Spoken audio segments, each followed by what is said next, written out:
आज आपसे कुछ देर कबल तहरीक-ए-इंसाफ का सीनियर लीडरशिप की जो मीटिंग है वो ख़त्म हुई है। उसमें अहम फ़ैसले जो हैं वो किए गए हैं और उन फ़ैसलों की तफसील जो है वो मैं उससे आपको आगाह कर देता हूँ। सबसे पहले तहरीक-ए-इंसाफ जो सिंध के अंदर जो जिस तरीके से इलेक्शंस हुए हैं, जिस तरीके से धांधली की एक नई वहाँ पे मसालें कायम कर दी गई हैं, हम इन नताइज को, इन इंतखाबात को मुस्तरद करते हैं और हम ये मुतालबा करते हैं कि इन इलेक्शंस के ऊपर एक मुकम्मल तहकीकात कराई जाए। जिस तरीके से इन इंतखाबात में सरकारी वसाइल इस्तेमाल किए गए, जिस तरीके से इंतखाबात को पहले तो डिले किया गया, फिर वोटिंग की शरह को कम करने के लिए आपने देखा कि एक बाकायदा मनसूबाबंदी के तहत वज़ीर दाखिला राना सनाउल्लाह ने और ख़ुद पीपल्स पार्टी की हुकूमत ने बार बार कराची के शहरियों को ये कह के इन इंतखाबात से दूर रखने की कोशिश की कि यहाँ पे तो धमाके हो सकते हैं, हमारी अमन अमान की सूरत हाल ही बहुत ख़राब है।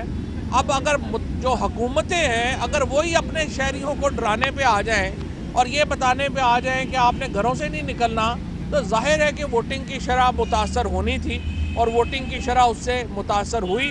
और इसके बाद जो जिस तरीके से फॉर्म्स की तब्दीलियाँ हैं वो अब सारी वीडियोज़ आपके सामने हैं, आपने ख़ुद देखा है कि किस तरीके से यहाँ पे ये कराची के जो इंतखाबात हैं उनको मुतासर किया गया, किस तरीके से कराची के इंतखाबात जो हैं उनको एक मजाक बनाया गया। इसको हम जो है वो मुस्तरद करते हैं। और आपने देखा कि कम अज़ कम 3 दिन कराची ही के इंतखाबात के नताइज नहीं आ सके।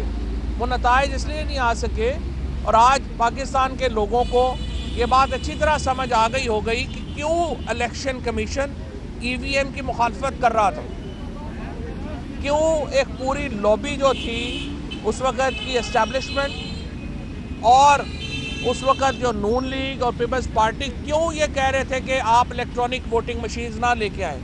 क्योंकि अगर आपके पास इलेक्ट्रॉनिक वोटिंग मशीन्स होती जो हमने बना ली थी और हम कह रहे थे इलेक्शन कमीशन को कि आप अगले इलेक्शन जो हैं वो EVM के ऊपर लेके जाएं, अगर आप EVM के ऊपर होते तो आपके नताइज तो अगले आधे घंटे में आ जाते और फिर आप वोट टैंपरिंग नहीं कर सकते, फिर आप फॉर्म टैंपरिंग नहीं कर सकते। और ये एक दफ़ा फिर रिमाइंडर है कि किस तरह से इन्होंने एक इलेक्शंस को रिग करने के लिए इलेक्ट्रॉनिक वोटिंग मशीन नहीं आने दी। इसके बाद मैं आपको बता देना चाहता हूँ कि आज जो है अब से कुछ देर के बाद खैबर पख्तूनख्वा की असम्बली की तहलील जो है वो हो जाएगी और खैबर पख्तूनख्वा की असम्बली की जो तहलील की समरी है वो अब से कुछ देर के बाद खैबर पख्तूनख्वा के वज़ीर आला गवर्नर साहब को भिजवा देंगे। मैं गवर्नर साहब से उम्मीद करता हूँ कि वो आइन के ऊपर अमल दरामद करेंगे और जिस तरह पंजाब के गवर्नर ने 48 घंटे इंतज़ार किया, आप इंतज़ार नहीं करेंगे और असम्बली को तहलील करके हम इंतखाबात की तरफ बढ़ेंगे। ये दोनों वो वादे थे जो इमरान खान ने 26 नवंबर को रावलपिंडी के जलसे में किए थे और अल्हम्दुलिल्लाह हमें अल्लाह ने ये तौफीक दी कि हम ये वादे जो हैं वो पूरे कर पाए। पाकिस्तान के अंदर तो आपको पता है क्लर्क की नौकरी कोई नहीं छोड़ता, उसके लिए जो है, और आपको पता ही है जो एक्सटेंशनों के लिए जो कुछ होता है, ये इमरान खान और तहरीक इंसाफ है कि जिसने 2 हुकूमतों को ठोकर मारी और कहा कि हम अवाम के पास जाएंगे वोट लेने। और ये तहरीक इंसाफ का एतमाद ज़ाहिर करता है अवाम के ऊपर, ये तहरीक इंसाफ के उस कॉन्फिडेंस की अलामत है जो हम पाकिस्तान के अवाम के ऊपर रखते हैं और जो सपोर्ट पाकिस्तान के अवाम में इस वक्त तहरीक इंसाफ की है, ये उसका एक इजहार है। लिहाजा आज दोनों असम्बलियाँ पंजाब के बाद खैबर पख्तूनख्वा असम्बली जो है वो भी तहलील हो जाएगी। हमने जो पार्लिमानी पार्टी है पंजाब के लिए वो मियाँ असलम साहब की सरकर्दगी में जो है वो कायम कर दी है और स्पीकर साहब जो हैं वो पार्लिमानी पार्टी का लिख देंगे।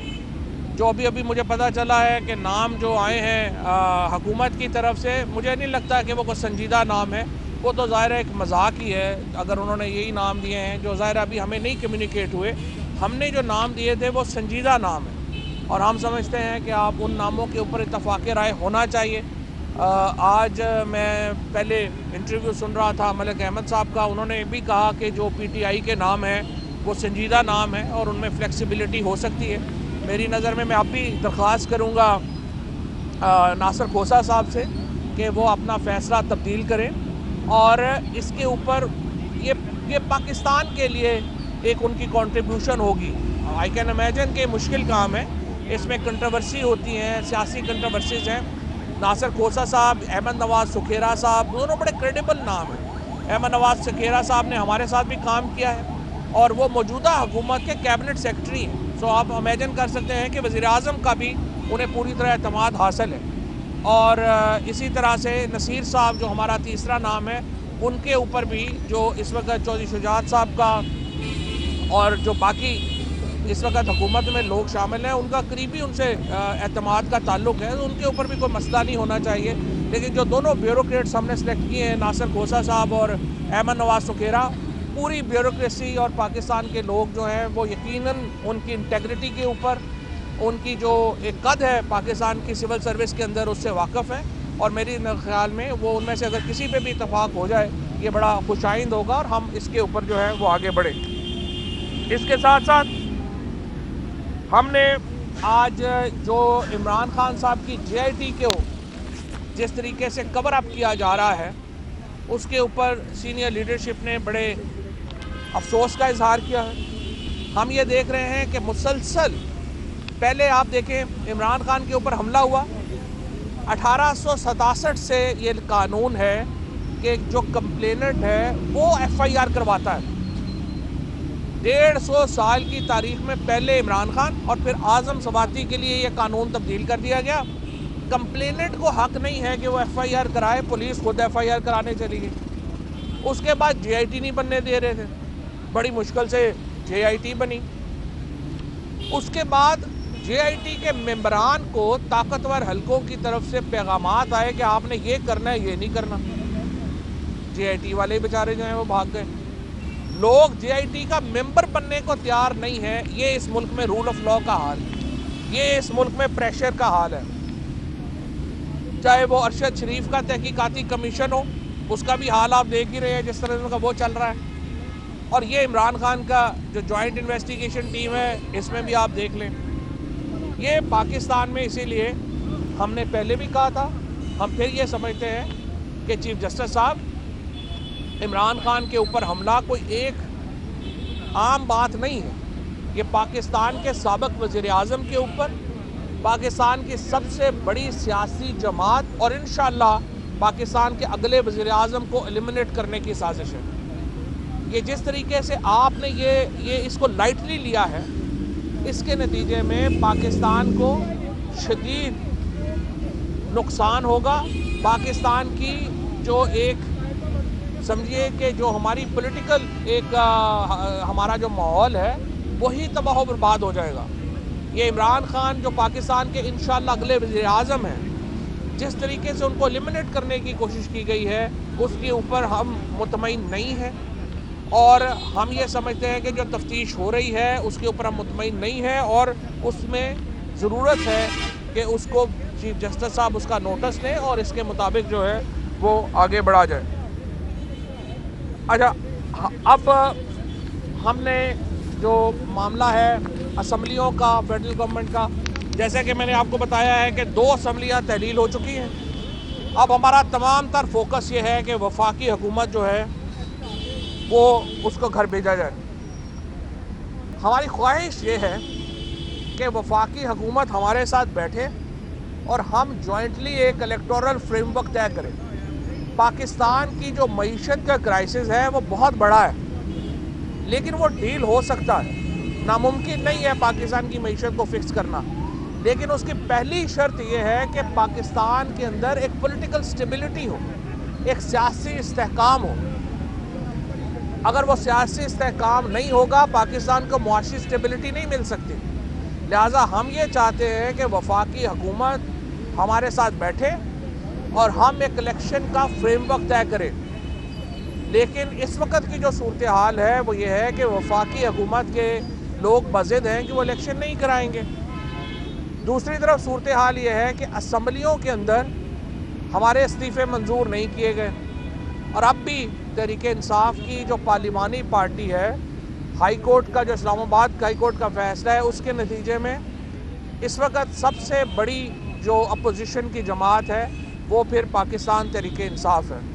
लिहाजा हम परवेज़ खट्टक साहब की सरबराही में हमने एक कमेटी तश्कील दे दी है जो कि स्पीकर के पास जा रही है और हम उनसे ये कह रहे हैं कि leader of the opposition, parliamentary leader और उसके साथ जो पब्लिक अकाउंट्स कमेटी है, ये 3 जो ऑफिसेज हैं ये तहरीक इंसाफ के मेंबरान को दिए जाएं और उन्हें जो है वो नॉमिनेट किया जाएगा इन 3 ओहदों के लिए। और उसके बाद इंशाअल्लाह हमें पूरी उम्मीद है कि वफाकी हुकूमत को जो गिराने का अमल है वो भी चंद ही हफ्तों में हम मुकम्मल कर सकेंगे। और इससे पहले मैं दोबारा ये कहता हूँ, हम गिराना नहीं चाहते, हम चाहते हैं आप हमारे साथ बैठ के इलेक्शन का फ्रेमवर्क तय करें, लेकिन अगर आप नहीं मानते तो फिर देखिए पाकिस्तान से आगे तो कोई भी नहीं। हमें पाकिस्तान के लिए जो है इंशाअल्लाह इस हुकूमत को घर भेजना होगा और पाकिस्तान में इलेक्शन जो है वो 90 दिनों से एक दिन भी आगे नहीं होने चाहिए। हम इलेक्शन कमीशन से मुतालबा ये करना चाहते हैं कि 90 दिन तो मैक्सिमम टाइम है। हम ये आपसे मुतालबा करते हैं कि आप रमज़ान शुरू होने से पहले पंजाब और केपी में ये इलेक्शंस करवाएं और इसी तरह से जो फेडरल गवर्नमेंट है वो अगर जल्द डिज़ोल्व हो जाती है तो फिर सारा प्रोसेस जो है वो रमज़ान से पहले मुकम्मल होना चाहिए। आज तक पाकिस्तान में सारे इलेक्शन जो हुए हैं वो 60 और 76 दिनों के दरमियान में हुए हैं।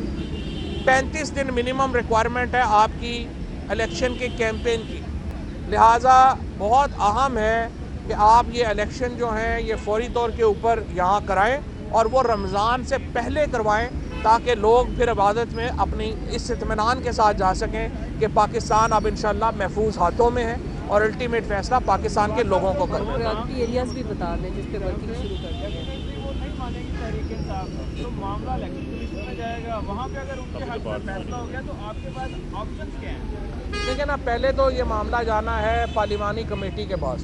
पार्लिमानी कमेटी में ये डिस्कशन होगी। वैसे अभी तक हमें चूँकि ये नाम नहीं आए, मुझे ये लगता है कि ये किसी ने मीडिया में ऐसे जो है ना वो लतीफ़ा छोड़ा है। मुमकिन नहीं है कि इतने गए जो आहद चीमा साहब का आप नाम ले रहे हैं। आहद चीमा साहब तो नैब के केस में को एक्यूज़ नजर आए इनके शहबाज शरीफ के, और इसी तरह से जो मोहसिन नकवी साहब हैं वो तो सारे करने कराने वाले हैं।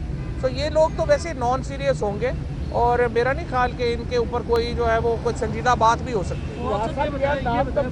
है। पार्लिमानी कमेटी में नाम तब्दील हो सकता है। अच्छा फवाद साहब ये बताएं कि परवेज़ खट्टक साहब तीनों ओहदों के लिए नामजद होंगे, अपोजिशन लीडर? नहीं।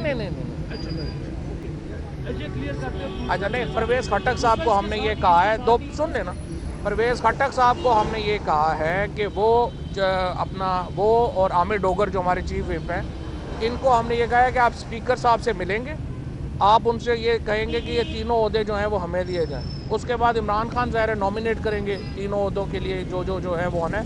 इसके साथ साथ हम मुख्तलिफ पार्टीज़ में जो हमारे हम ख्याल हैं उनके साथ बातचीत कर रहे हैं कि अगर वोट ऑफ कॉन्फिडेंस आए या वोट ऑफ नो कॉन्फिडेंस आए तो वो उसमें हमारा क्या ताउन होगा। एक मिनट पहुँचा सर। हाउस में वापसी कब है आपकी?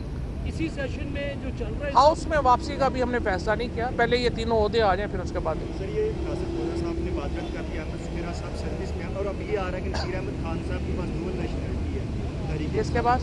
जो आपका तीसरा नाम। नहीं, पहली बात तो आप देखिए आर्टिकल 224 अगर आप पढ़ लें साथ, उसके अंदर जो क्वालिफिकेशन हैं केयर टेकर की वो सिर्फ एक है और वो ये है कि chief minister of leader of opposition का कंसेंसस होना ज़रूरी है। जो डुअल नेशनलिटी वाला बंदा जो है वो भी बन सकता है और जो सर्विस में है वो भी बन सकता है, लेकिन अहमद नवाज सुगेरा साहब ने फैसला किया है कि वो जल्द रिटायरमेंट जो है वो इससे पहले ले लेंगे, लेकिन इसलिए वो जो क्वालिफिकेशन पार्ट है वो उन पर अप्लाई नहीं होता।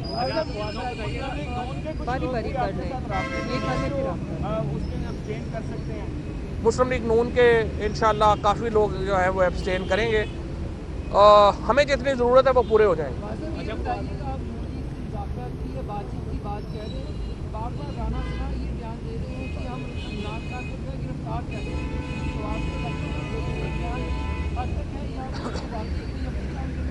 ये राना सनाज चुन्नू है या मुन्नू है?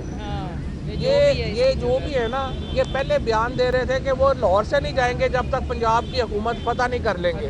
और उसके बाद जो है ये आपने देखा ही है, मुझे तो जो हालात लग रहे हैं नून लीग के, मुझे तो लग रहा है राना साहब को पंजाब की सदारत भी कुर्बान करनी पड़ेगी। कल वो जा रहे हैं पाकिस्तान से। परवेज भाई ग्रुप है वो आपसे कम होने की बातें चल रही है, कितनी सीटों पे आप समझते हैं कि उनको अगर आपके साथ आते हैं तो सीट एडजस्टमेंट करेंगे, आप तैयार हैं? अभी हमारी उनसे जो बात हुई थी, अभी सिर्फ हमने गुजरात और गुजरांवाला डिवीजन रिव्यू किया है। अभी चौधरी साहब ने कहा था कि ये प्रोसेस मुकम्मल हो जाएगा फिर हम बैठेंगे, तो उनको इंशाल्लाह पूरा अकोमोडेट करेंगे। बात साहब ये बताइए, जो नसीर अहमद खान साहब का नाम आपने दिया था, इनकी डुअल नेशनलिटी जो सामने आई है, पहले नहीं पता था इनकी डुअल नहीं नहीं, डुअल नेशनलिटी डिस्क्वालिफिकेशन नहीं है 224 के लिए। मैंने यही आपसे पहले अर्ज किया है कि 224(7) अगर आप पढ़ लें, उसमें डुअल नेशनलिटी होना कोई डिस्क्वालिफिकेशन है नहीं। Thank you.